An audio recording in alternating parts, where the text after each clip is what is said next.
Hello everyone and welcome back to the Belgian Beer Brothers channel. Cedric here in Antwerp with yet another brew to review.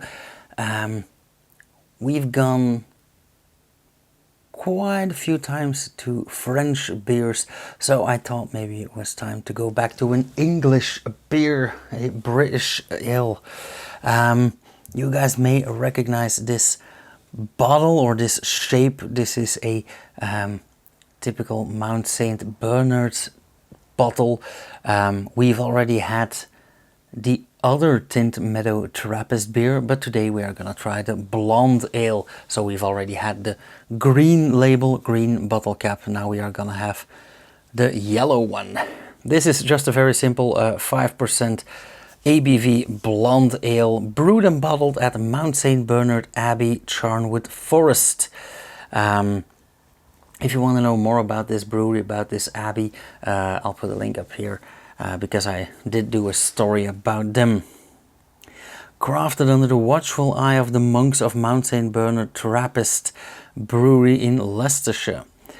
Our ales combine centuries of tradition with modern sustainable techniques. Our not-for-profit brewery produces a fit for any occasion whilst helping to support our community.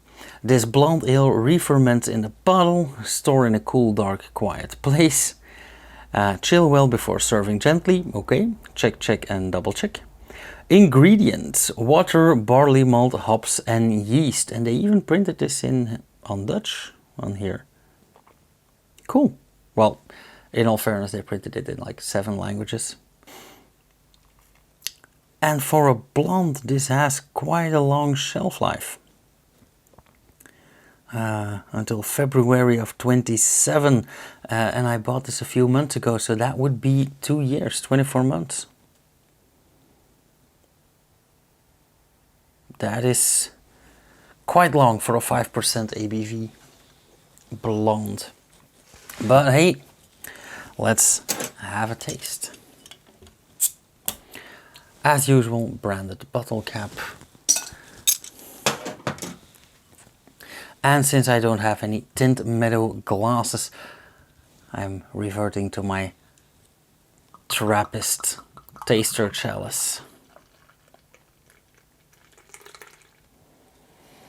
Oh, that looks nice.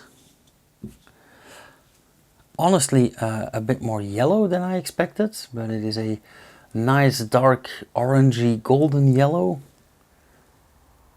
Slightly hazy.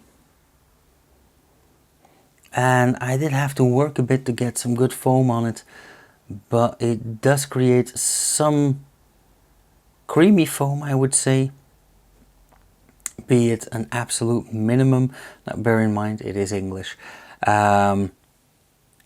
Most of the time this is due to the protein content, because this is not gonna be acidic in any way. So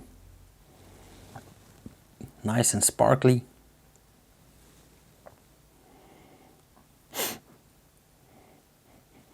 Oh, that is very, very yeasty, a bit malty as well, but very yeasty. You could have fooled me and told me this was Belgian. And I know that many of our American friends, American beer lovers, judge Belgian beer on their yeastiness. Yeah, same goes for you guys. If I would give you this in a blind tasting, fat chance that you would say Belgian. But yeah, very yeasty, a bit of carbon dioxide, quite malty. And I don't get any, or at least I don't get a lot of hops in the nose. So let's have a taste. Cheers.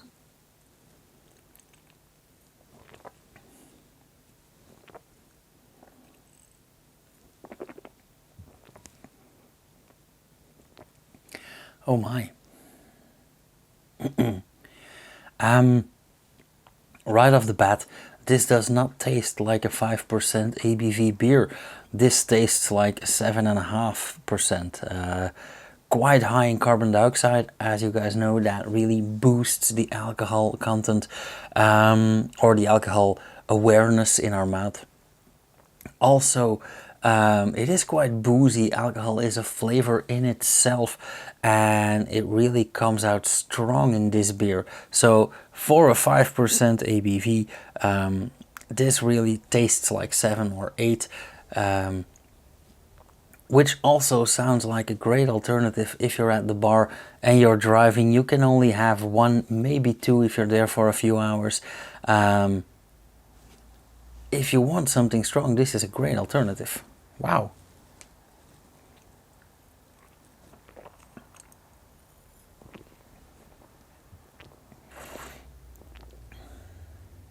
Okay, but enough on the alcohol. Flavor wise, first off, highly carbonated. I kind of like that, but bear in mind I used to be a brewer for Duvel, which is a strong ale with a really high carbon dioxide content. So I might be biased, or I might just be used to it. Nonetheless, it's nice. Flavor wise, it is also quite yeasty, but this is the exact opposite of what we had in the aromas, and that is a very nice surprise, or at least a surprise, but I find this quite nice. It has a lot of hop. It is very hoppy. It is nice, crisp, dry, bitter, very well fermented. That re-fermentation in the bottle worked its magic. I don't feel like there is any leftover sugar in this beer. It is dry and crisp. So yeah, it is very hoppy. It is very dry and bitter. It is not sweet at all. And it is a bit yeasty, but ever so subtle. So in the nose, very yeasty. In the flavor, it's like a very strong version of a typical noble Czech lager, for example, while being a Trappist ale. So this is a really cool beer. I think that some people may find this rather banal because it's in parentheses or in brackets just a blonde ale, but the whole thing around this beer is an aura of surprises and twists and turns. I like it. This has everything I like. The bitterness, the dryness, the crispness, also that strong mouthfeel but low ABV, which is a absolute winner for me.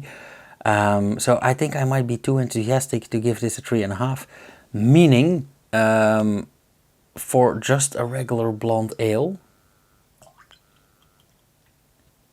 I'm gonna give this a 4.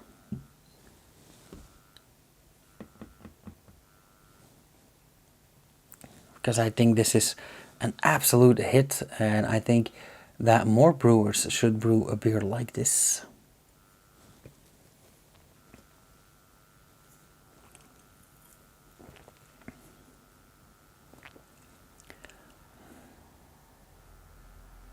Yeah, that would be a 4 for me. So I urge each and every one of you, if you get the chance to taste one of these, please do so. It might be on the rather expensive side. I think this bottle was like 3.5, 4 euros, which Belgian retail price is rather high. But I do see it is imported by a Dutch firm, and I bought this right on the Dutch-Belgian border, so that might be why I can easily obtain this. But yeah, please try it out. Tell us what you feel about this beer, and we might have to support the Trappists for a bit, because they keep disappearing. Alas, we've already lost Achel past year or 2 years ago, and we are gonna lose Zundert in 2 years or in 1 year. So yeah, buy some Trappists, you guys. That all being said, if you want to support this channel, look at my Patreon page, share a video if you want to see more, subscribe, hit like if you like this video, and I will see you guys again in the next video. Cheers.